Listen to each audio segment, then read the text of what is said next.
sehat, yang mana nikmat sehat itu sangat mahal harganya, apalagi di tengah-tengah krisis kesehatan yang sedang melanda kita saat ini. Mudah-mudahan dengan semangat kemerdekaan 17 Agustus 1945 yang kita rayakan hari ini,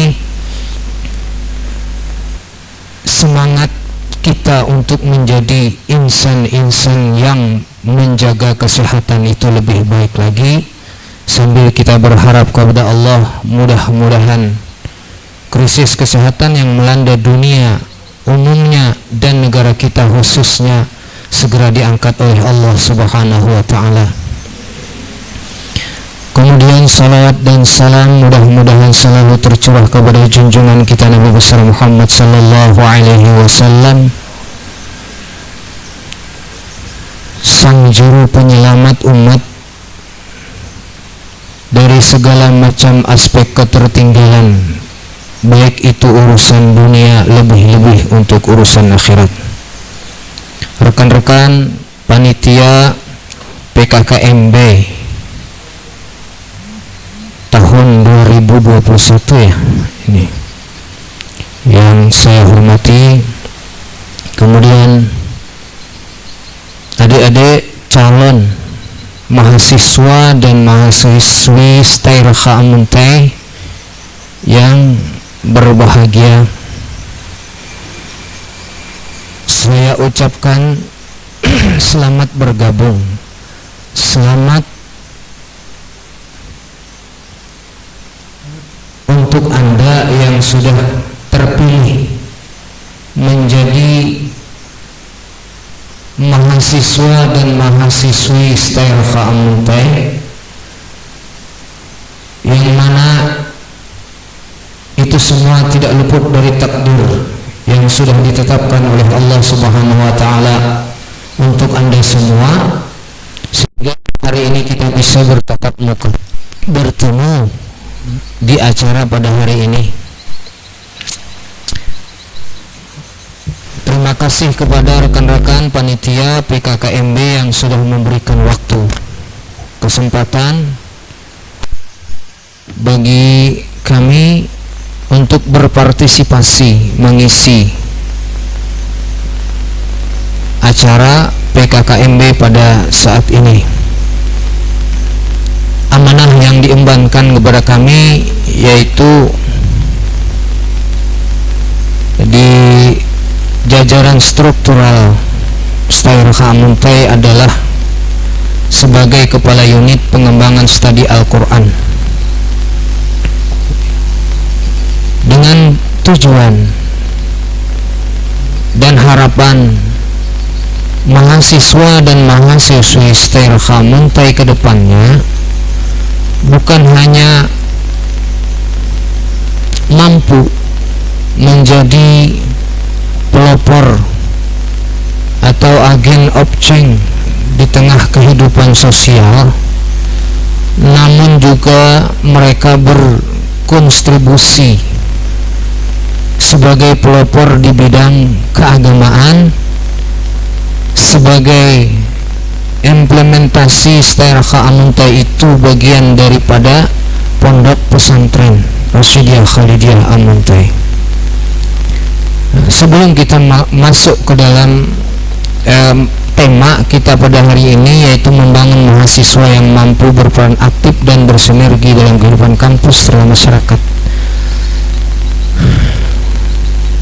saya ingin mengetahui secara umum ya, mahasiswa dan mahasiswi di sini, mahasiswa dulu ya, yang ada di sini, yang dari pesantren coba angkat tangan. Angkat tangan, jangan malu jangan malu ya untuk menyatakan Anda dari pesantren. Nah, sudah berapa orang? Coba hitung. 1, 2, 3, 4, 5, 6, 7, 8. Pesantren mana? Depan. Oke, terus terus Al-Falah, terus Raudatul Muta'alimin, ya, terus Raudatul Talibin, ya, terus Darul Hijrah, Masya Allah, terus terakhir Raudatul Talibin, ya, Raudatul Amin. Oke, semua. Terus yang putri angkat tangan. Ya. Terus kita mulai yang dari sana, itu ada 4 orang. Barisan sana dari mana? Nurul Amin, Raudhah. Terus baris kedua Im-Anifi. Terus baris ketiga nggak ada Im-Anifi, ya. Terus baris keempat ada? Nggak ada. Baris kelima nggak ada. Yang dari pesantren nggak ada. Oke, yang baris keenam Im-Anifi. Nah, sekarang mahasiswa itu ketika masuk, ya, ke perguruan tinggi, berbagai macam aktivitas yang mereka lakoni. Nah, berbagai macam kegiatan ditawarkan di perguruan tinggi. Jangan sampai nilai-nilai kepesantrenan itu luntur dari diri Anda. Nah, makanya style Ka'amuntai itu salah satu cara untuk mempertahankan nilai-nilai itu, diadakan kegiatan pengembangan studi Al-Quran ini, ya, supaya mahasiswa itu tidak lupa dari sekian banyak kegiatan yang mereka lakoni di perguruan tinggi. Ya, kalau di SLTA dulu itu disebut dengan kegiatan ekstrakurikuler. Ya, kalau di sini kegiatan kampus, ya, disebut selain pembelajaran tatap muka dengan dosen, ada kegiatan kampus yang dilaksanakan oleh organisasi kemahasiswaan. Nah, itu. Sehingga manakala Anda nanti terjun, pulang ke tengah-tengah masyarakat, apa yang Anda dapatkan di sini bisa diaplikasikan, bisa dipraktekkan. Masyarakat tidak menanyakan apa jurusan Anda ketika kuliah. Mereka tidak tahu apa kepiawaian Anda ketika kuliah. Namun manakala mereka memerlukan Anda untuk menjadi figur dalam sebuah kegiatan, Anda tidak mampu, maka di mata masyarakat Anda nilainya 0. Nah, latar belakang kampus kita adalah pondok pesantren. Maka yang ditanamkan, yang ditekankan itu adalah kegiatan-kegiatan kemasyarakatan yang diperlukan, yang sangat organik, yang sangat diutamakan ketika Anda pulang itu adalah Anda menguasai apa yang diperlukan di tengah-tengah masyarakat. Salah satu contohnya, Anda mampu membaca Al-Quran itu dengan baik dan benar, karena sangat mutlak ini diperlukan di tengah-tengah masyarakat, baik itu mahasiswi, lebih-lebih mahasiswa, ya.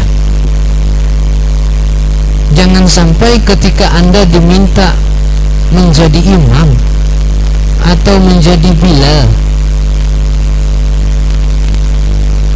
orang saling pandang memandang satu sama lain ketika mendengar Anda membaca Al-Quran atau melafazkan huruf-huruf hijaiyah. Bilal kan itu.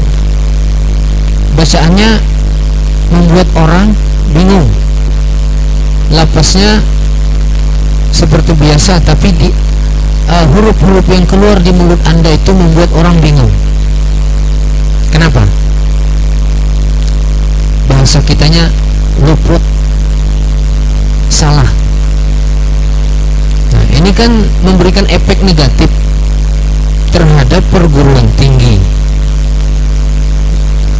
Negatifnya apa? Orang akan bertanya, dia sekolah di mana? Di Stairaka. Itu akan menjalar kepada siapa dosen tajwidnya. Terus akan melebar. Apakah di kampus tidak ada kegiatan-kegiatan keagamaan yang membantu mahasiswa untuk turun ke lapangan menjadi mahasiswa dan mahasiswi yang bisa memberikan kenyamanan, ketenangan dengan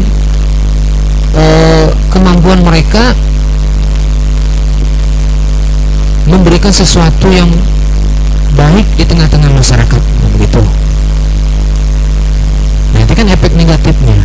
Oleh karena itu, yang dari pesantren tadi, jangan sampai nilai-nilai kepesantrenan Anda luntur. Nah, yang dari Rodotul Amin 6 tahun kayaknya lah. Yang dari Hijrah Putra tadi 6 tahun. Luar biasa. Itu selain mahir berbahasa Arab, mahir berbahasa Inggris, mahir berpramuka.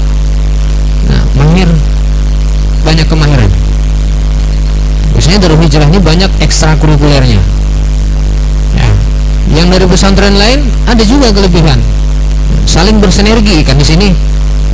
Anda yang dari pesantren saling bersinergi di kampus untuk menularkan nilai-nilai kepesantrenan itu kepada teman-teman yang lain yang bukan dari pesantren, bukan merendahkan kawan-kawan yang di luar pesantren, bukan. Ini Bapak menekankan supaya yang dari pesantren itu memberikan contoh. Jangan sampai yang dari pesantren ketika masuk ke kampus hilang nilai-nilai kepesantrenannya. Disuruh ngaji, kegiatan kampus aja gemetar. Ya, sudah melihat Al-Quran yang dibaca surah-surah pendek, ya tetap salah. Orang Sunda bilang kumaha ini. Ya bagaimana? Sementara dia dari pesantren gitu. Jadi pertanyaannya, 6 tahun atau 3 tahun di pesantren ngapain aja? Nah, tuh, gugup. Nah, di kampus ini ada salah satu kegiatan, ada ya? Ada kegiatan yang mengajarkan Anda supaya jangan gugup, supaya jangan demam panggung, supaya jangan apa? Nervous. Oh, apa itu? Ya gugup juga. Bahasa kerennya. Itu. Ya. Kalau orang sudah demam panggung, kayak apapun di otak ini konsep, manakala sudah demam panggung ya udah. Jadi apa ya? Hancur konsepnya. Rekan-rekan mahasiswa sekalian, mahasiswa, Anda sudah sekarang bukan siswa, bukan santri, tapi adalah maha. Nah, kalau dalam bahasa Indonesia, maha itu kalimat superlatif, ya, menyatakan sesuatu yang tidak ada lagi sesudahnya itu. Nah, karena di kita di sini kontribusinya itu menyeimbangkan antara materi umum dan materi agama, maka Anda disebut dengan mahasiswa. Walaupun orangnya kecil, tetap mahasiswa. Ya. Tapi nanti kalau Anda kuliah di ma'had alim, itu basicnya kitab kuning. Nah, kita di sini alhamdulillah di lingkungan pondok pesantren kita ada 3 perguruan tinggi, Stairaha Muntai, terus STQ, yang terakhir Ma'had Ali. Itu basicnya agama kitab kuning. Maka bukan mahasiswa sebutannya, lebih keren, mahasantri. Ya, itu. Nah, mahasiswa sebutan yang sangat keren bagi seseorang yang sedang berada di bangku kuliah. Maka pengaruh dari sebutan mahasiswa itu secara psikologis akan memunculkan sikap idealis. Ya. Idealis. Apa itu idealis? Ya. Keakuan. Ya. Keakuan.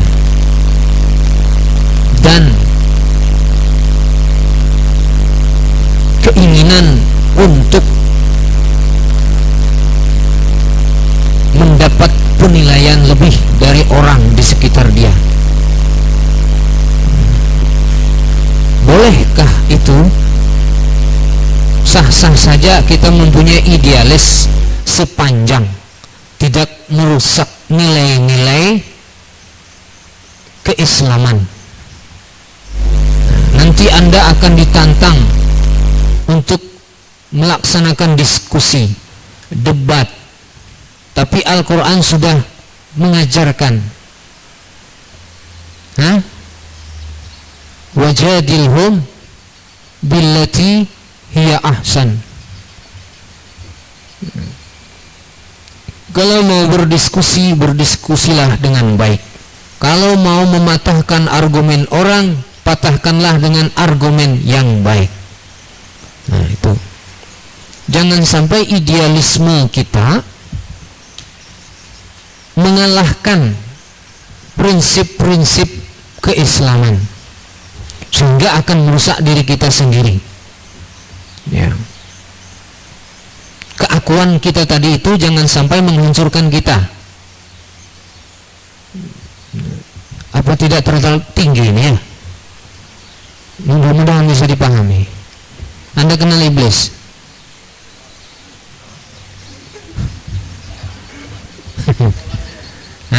Kenalkah? Iblis itu kenapa diusir dari surga? Apakah dia tidak mau dengan apakah gara-gara dia tidak mau sujud dengan Adam?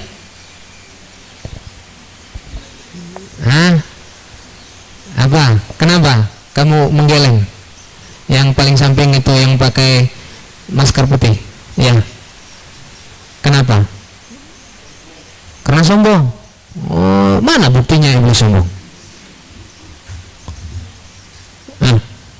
Adakah ucapan iblis yang mengindikasikan iblis itu sombong?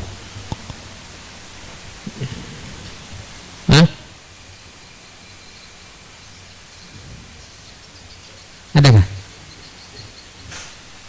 Ada. Kita sambil berdiskusi ya. Berdiskusi ini. Adakah?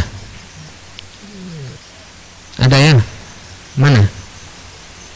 Yang putri silakan. Kalau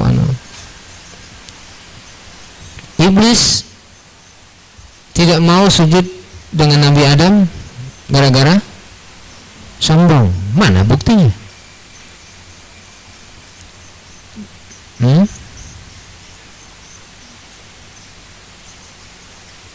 Mana panitia? Nih, mana buktinya iblis itu sombong? Ya dia tidak mau sujud dengan Adam. Itu buktinya ya. Itu hanya sikap kesombongan iblis diperlihatkan beliau ketika disuruh sujud dengan Nabi Adam, dia tidak mau. Nah, bukti iblis itu sombong, dia berkata kepada Allah ketika Allah mengatakan, hai iblis, sujud kamu kepada Adam. Apa kata malaikat? Apa kata iblis? Ana khairun minhu, saya lebih baik daripada Adam. Khalaqtani min nar wa khalaqtahu min tin, saya diciptakan dari api, dia dari tanah. Ini apa yang bisa kita petik pelajaran? Jangan kita merasa lebih baik daripada orang, ya. Yang dari pesantren jangan adigang-adigung, jangan merasa lebih, ya. Sudah menguasai berbagai macam materi perkuliahan, ya, syukuri saja, ya, syukur saja. Jangan sampai memperlihatkan kita itu melebihkan diri daripada orang lain. Apalagi yang dari pesantren itu sudah mempelajari berbagai macam konsep akhlak, ya. Yang dari Raudhatul Talibin, yang dari Raudhatul Amin, kitab-kitab klasik tentang akhlak sudah Anda pelajari sebagian. Gitu. Bagaimana pandangan Syekh Abdul Qadir Jalani ketika melihat manusia? Sudah kita ketahui itu yang dari pondok pesantren. Mungkin yang dari SMA, kecuali dia rajin membaca, ya. Kalau di pelajaran sekolah tidak ada itu. Nah, sehingga kehidupan kampus itu nantinya akan sangat harmonis, ya, sangat harmonis. Jangan ada sampai pandangan mata kita ini, sinar mata kita ini merendahkan kawan. Pernah belajar sinar mata kan? Anda melihat mata orang itu, tahu bahwa matanya itu sedang menatap kita itu hormat, senang, bahagia, atau melecehkan kita, akan terlihat di pancaran mata ini. Tuh. Kenapa? Sumbernya ada di hati, ya, di hati. Kan ada hadis Nabi, apabila hati itu baik, maka akan baiklah seluruh anggota tubuh kita. Kalau hati kita jelek, maka akan jeleklah seluruh anggota tubuh kita. Maksudnya apa ini? Nah, makanya ada istilah orang dulu, hati-hati. Hati-hati. Nah, taukid, hati-hati. Lalu diindonesiakan hati-hati itu adalah sebuah perbuatan untuk meningkatkan kewaspadaan terhadap lingkungan sekitar kita, supaya kita terhindar dari hal-hal yang tidak diinginkan. Nah, lebih dalam lagi, yang dimaksud dengan hakikat hati-hati itu adalah kita disuruh untuk mengontrol hati kita di setiap keadaan, supaya jangan sampai segala sesuatu yang dikeluarkan dari hati itu nampak jelas di dalam gerak-gerik tubuh zahir kita. Tuh. Kita kembali. Nah, jadi Al-Quran sebagai dustur, pegangan hidup umat Islam yang harus kita pelajari, ya. Mungkin Anda sudah belajar Al-Quran, ngaji, sudah berapa kali khatam. Cuma ketika di kampus karena saking banyaknya kegiatan nanti lupa, ya, mengulang kembali, memurajaah kembali Al-Quran yang sudah kita khatamkan berkali-kali. Bahkan mungkin ada yang sudah mempunyai hafalan sedikit-sedikit, karena saking sibuknya lupa, murajaahnya hilang. Nih, jangan sampai itu. Apalagi yang fatal, yang tadinya sudah bagus bacaan Al-Qur'annya, karena saking sibuknya lupa dengan bacaannya. Ketika ngaji salah bacaannya. Ini sangat fatal. Mana kemarin sekolahnya? Pesantren. Kenapa bacaan Al-Qur'annya begitu? Ya kan? Ya. Jadi mungkin Bapak himbau, Bapak inginkan, Bapak sarankan nanti rekan-rekan organisasi kemahasiswaan itu adalah membuat satu klub pengajian. Hari apa waktunya? Ya, tidak usah lama-lama, setengah jam, tapi per kelompok mengaji tadarusan yang dibuat di satu kelompok itu ya beberapa orang, tapi di dalam beberapa orang itu ada yang mahir dalam membaca Al-Quran sehingga bisa membimbing kawan-kawan. Dan kita jangan minder. Ini tadi, jangan minder kalau kita merasa diri kita kurang dalam hal tertentu. Ya katakan saja, akui saja. Jangan ya tadi gara-gara mempunyai idealisme yang terlalu tinggi, tidak mau mengakui bahwa kita kurang di bidang itu, lalu merasa diri sudah mahasiswa. Nah, akhirnya fatal akibatnya. Ketika pulang kampung dicari orang, mana nih si Fulan, bang si Fulan yang sudah kuliah, kenapa tidak turun ke masjid, kenapa tidak hadir di pengajian-pengajian. Nah, orang kamat imamnya sudah baca Fatihah baru turun. Ini yang lakian. Karena apa? Takut kalau disuruh jadi imam. Saking takutnya itu, waktu zuhur asar pun yang imamnya silent juga takut dia. Kan zuhur asar imamnya silent tuh, tidak kedengaran, tapi tetap takut. Nah, jangan sampai begitu. Nah, bukan kita mempamerkan diri, kita mau mempraktekkan teori-teori keilmuan yang kita peroleh di perguruan tinggi, di kampus. Nah, ini loh mahasiswa setera muntai ada dan bermanfaat untuk lingkungan dan masyarakat yang ada di sekitar dia, sehingga Anda menjadi daya jual terhadap kampus kita. Nah, akhirnya adik-adik selanjutnya itu kepincut, kepengen aku nanti kalau lulus SLTA mau keraha aja. Nah, karena kakak yang kemarin KKN atau kakak yang sudah lulus itu bagus, nah, bisa membimbing, ya bisa jadi imam, bisa mimpin acara-acara kemasyarakatan. Nah, itu kan daya jualnya tinggi. Bahkan nanti kalau mahasiswa bisa diperebutkan orang, yang mahasiswi bisa dilirik orang. Maksudnya pengen dijadikan mantu. Wah, mau nggak? Mau.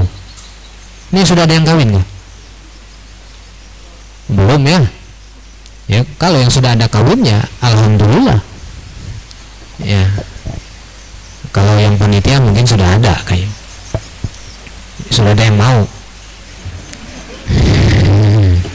Kalau yang Anda calon mahasiswa, ya nanti dulu ya rasakan dulu perjalanan di kampus ini gimana, jadi mahasiswa, jadi mahasiswi gimana. Oh, ternyata begini. Dulu mungkin Anda ketika SLTA membayangkan kuliah itu gimana. Orang belajar di kuliahan itu kayak apa, nanti akan Anda ketahui. Nah, Rasulullah sangat menganjurkan kita sebagai umatnya untuk menguasai Al-Quran ini.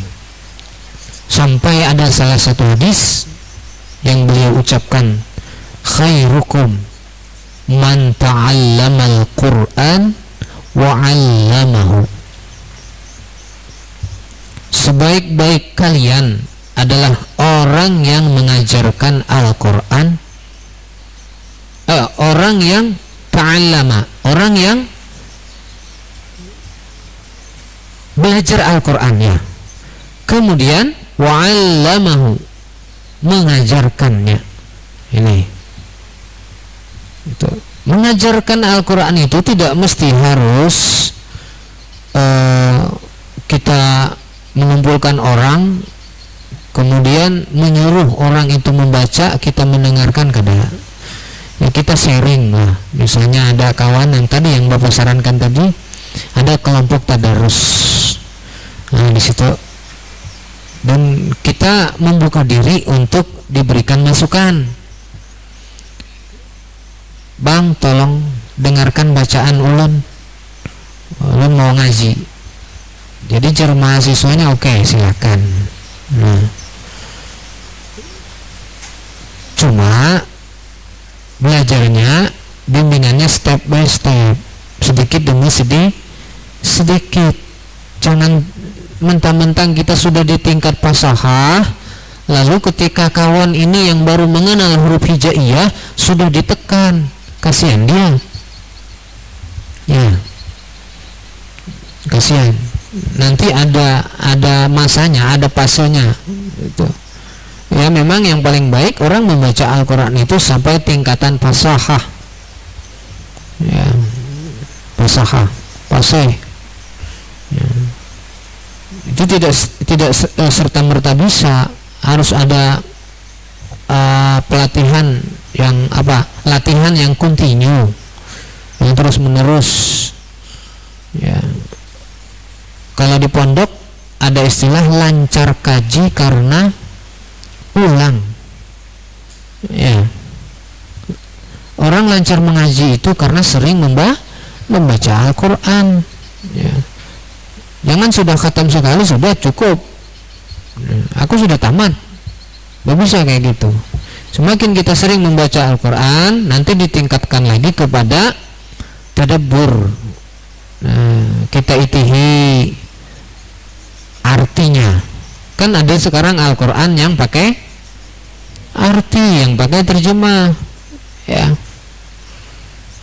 Tadabbur arti itu yang santri yang dari pondok pesantren itu sudah mampu sedikit-sedikit, ya, apalagi kalau yang sudah belajar sampai tingkatan tafsir, ya tafsir Jalalain kah, ya, sehingga Al-Quran itu benar-benar menjadi pedoman dalam langkah-langkah kehidupan kita. Itu yang dikatakan Al-Quran imami. Al-Quran itu adalah imamku.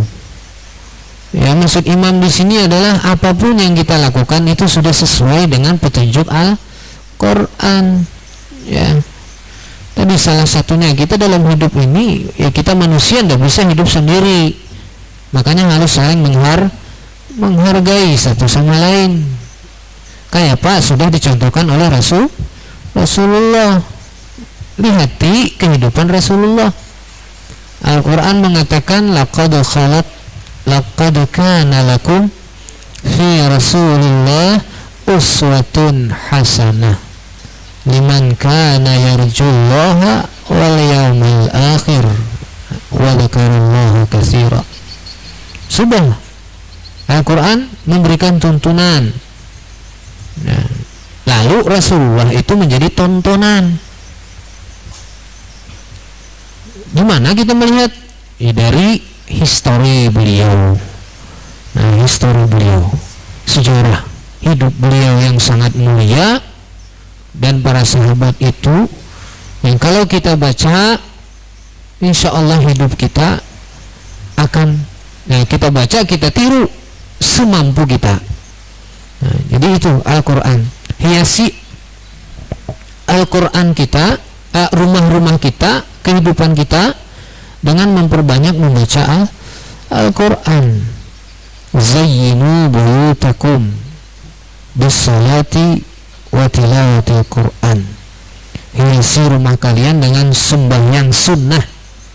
Tuh, disitulah sembahyang sunnah, bukan sembahyang fardu. Rumah kita disuruh dihiasi dengan salat-salat sunnah. Jangan ketika membaca, berarti boleh sembahyang, kada apa aja sembahyang fardu di rumah. Yang dimaksud dengan sholat di situ sholat sunnah. Ya, lakian. Jangan kada ke masjid, kada ke langgar, ya, sembahyang berjamaah. Ya, itu sudah salah satu tuntunan Rasulullah. Wa tilawatil Quran, dan banyak di rumah itu membaca Al-Quran. Ya, minimal 1 lembar sehari. Kita kada kawa meniru orang yang sudah kelasnya tinggi. Ya, 1 lembar sehari. Kalau tidak bisa, setengah halaman sehari. Tidak bisa juga, berapa ya, seayat sehari. Atau dibalik, kalau tidak bisa 1 halaman ya 2 halaman, begitu. Tidak bisa setengah juz ya 1 juz.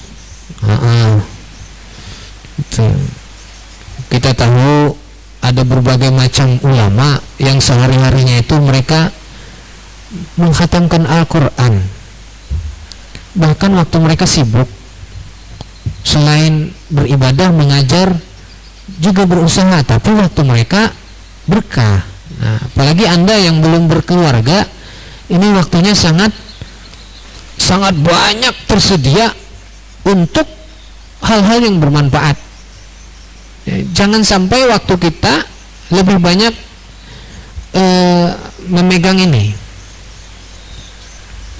apa ini, benda yang sangat digandrungi umat manusia saat ini.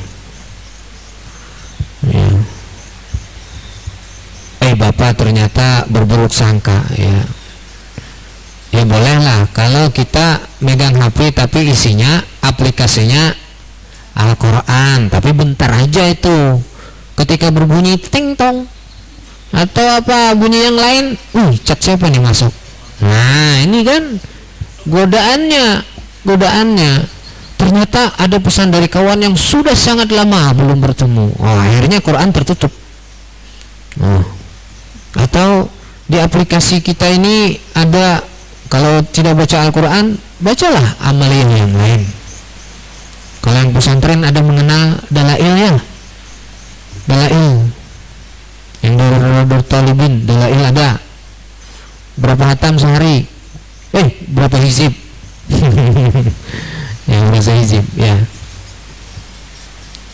Nah, itu pesan Bapak.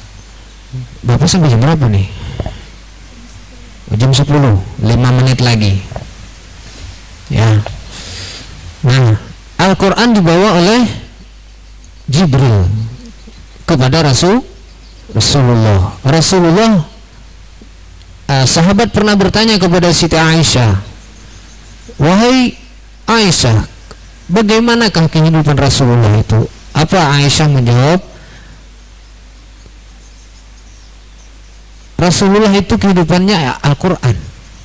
Maksudnya semua tindak tanduk Rasulullah itu sudah sesuai dengan Al-Quran. Nah, maka sebagai rasa tanda terima kasih kita kepada Rasulullah, selain membaca Al-Quran, kita amalkan Al-Quran. Salah satu ayat surah apa itu? Al-Ahzab ya.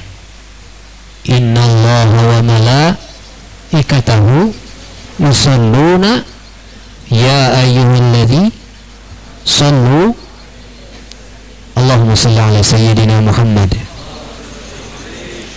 Jangan lupa berterima kasih kepada Rasulullah yang sudah menyampaikan Al-Quran ini kepada kita.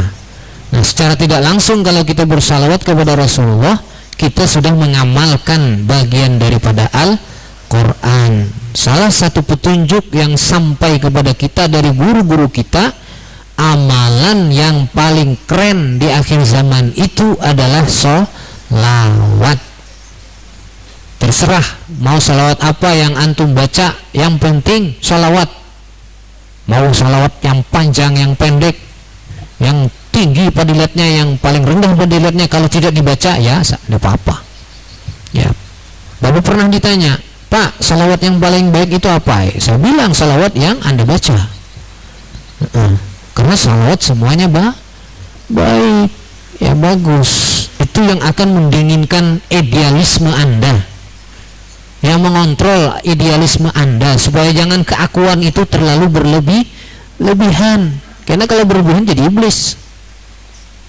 Nah, siapa nang nih mendesain nih? Siapa lagi?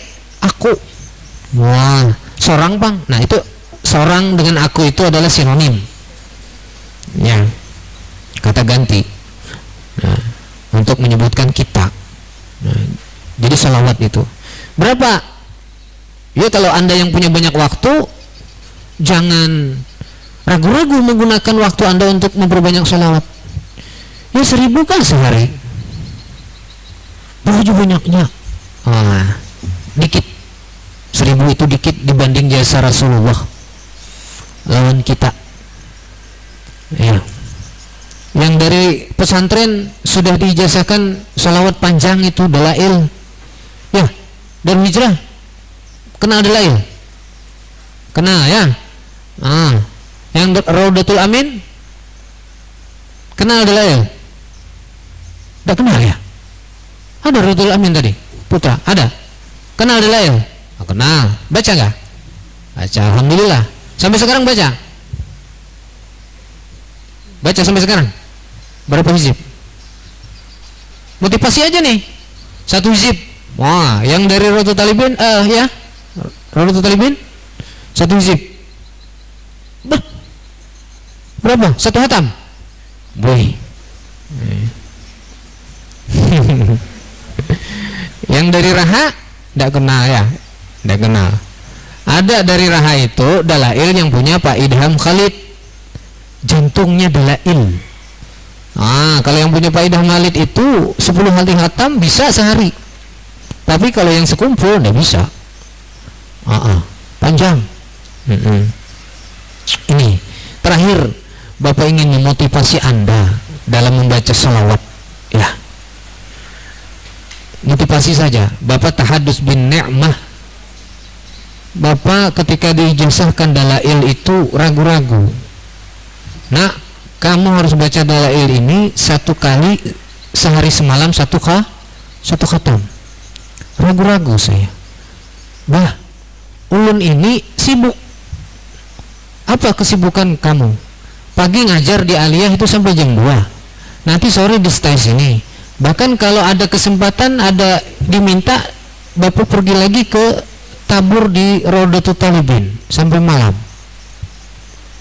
Gimana saya punya waktu untuk mengkhatamkan dalail itu? Tapi beliau tersenyum. Nak, insya Allah bisa. Selain dalail, kata beliau, kamu harus baca salawat sallallahu alaihi Muhammad itu minimal 10.000. Tambah pening kepala saya. Macam mana ini?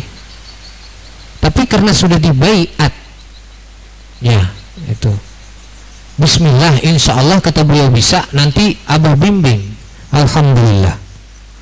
Ya, yang tadinya 1 khatam sehari semalam, berkat bimbingan dan arahan dari guru, ini motivasi untuk Anda yang tidak ada punya kesibukan. Bapak sampai sekarang dan mohon doa kepada antum sekalian supaya Bapak istiqamah. Bapak alhamdulillah mampu mengkhatamkan sehari semalam itu 3 kali. 3 kali khatam. Ini berangkat ke sini tadi sudah 1 kali khatam. Dari pagi. Bapak baca jam 7 sambil nyuci-nyuci. Ya. Sambil baca. Khatam 1 kali. Salawatnya sallallahu alaihi Muhammad 20.000 sehari semalam. Ini motivasi untuk Anda. Dan rasanya luar biasa. Ya, rasanya luar biasa. Tak bisa diceritakan dengan kata-kata. Itu. Kalau Anda mau, ya Bapak ajak Anda cukup 1.000 saja sehari. 1.000 sehari Anda amalkan istiqomah, maka sudah dapat jaminan dari Rasulullah, bebas dari neraka, bebas dari sifat munafik. Ketika Anda akan meninggal, akan melihat surga di depan mata. Jaminan dari Rasulullah. Dan Abah Guru Sekumpul mengatakan barang siapa yang hendak jadi anak angkatku dunia akhirat, jangan kada bersalawat 10.000 1000 sehari, 1000 saja tuh, 1000 saja, sedikit ya, sedikit. Ini motivasi untuk Anda ya, bawa ini, jangan malu untuk membawa ini. Kalau bawa tasbih yang panjang jangan ngalih. Mungkin bawa tasbih yang 1000 tuh mungkin nyai terpuntal di awak. Cukup ini, Cina itu pintarnya nyediakan. Cina nih, tapi ini baru 24.000, cepat error nih ya. Nah itu terakhir ya, kita bersalawat mengamalkan Al-Quran ya. Dan salawat itu kayak apa kaja antum membaca, ria kah, bokoyo kah, sombong kada apa-apa. Kalau kita mengaji belagu major bebinian haratnya lagunya, suaranya merdunya siapa tadi wah bisa ganal gulu bajunya jar ala biunya tai ganal gulu baju, nggak ada ganal kada sadang, maksudnya muncul ini tadi. Nah tuh. Mungkin itu dah, ini waktunya sudah lewat ya. Kalau ada yang mau ditanyakan silakan ya. Satu putri satu putra, silakan.